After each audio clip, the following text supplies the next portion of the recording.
Hello అండి, అందరికీ నమస్తే. Welcome back to my YouTube channel మా ఇంటి వంటలు. నా వీడియోస్ కానీ మీకు నచ్చినట్లయితే లైక్ చేయండి, షేర్ చేయండి, అలాగే సబ్స్క్రైబ్ చేసి పక్కనే ఉన్న బెల్ ఐకాన్ని ప్రెస్ చేయండి. నేను వీడియో అప్లోడ్ చేయగానే మీకు నోటిఫికేషన్ ద్వారా అప్డేట్ వస్తుందండి. ఇవాళ మనము క్యాబేజ్ ఫ్రై చేసుకుంటున్నామండి. ఫ్రై అంటే డీప్ ఫ్రై కాదండి, క్యాబేజ్ని ఉడికిచ్చేసి అప్పుడు ఫ్రై చేసుకుంటాము. ఇప్పుడు చూడండి, నేను క్యాబేజ్ని ఫైన్గా చాప్ చేసుకున్నాను. ఇప్పుడు ఒక బౌల్లో వాటర్ తీసుకొని నీట్గా 1-2 సార్లు వాష్ చేసేసుకున్నానండి. వాష్ చేసేసుకొని డ్రైన్ చేసి ఒక బౌల్లో వేసుకోవాలి. ఇదిగోండి చూడండి, ఇక్కడ నేను చూపిస్తున్నట్లుగా 2 కానీ 3 సార్లు కానీ వాష్ చేసి క్యాబేజ్ని డ్రైన్ చేసుకోండి.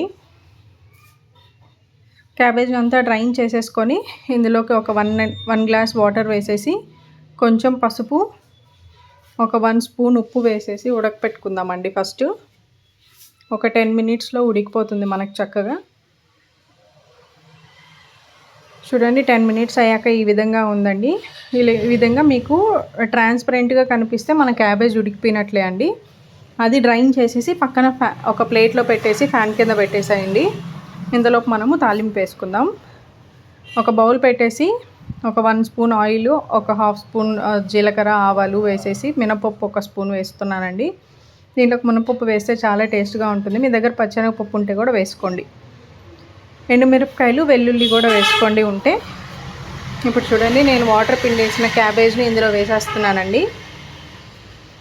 ఈ పోపుకి మీ దగ్గర ఇంకా ఏమన్నా మీరు యాడ్ చేసుకోవాలి అంటే చేసుకోవచ్చండి. నేను చూపించినవే చేయాలి అని ఏం లేదు ఇక్కడ.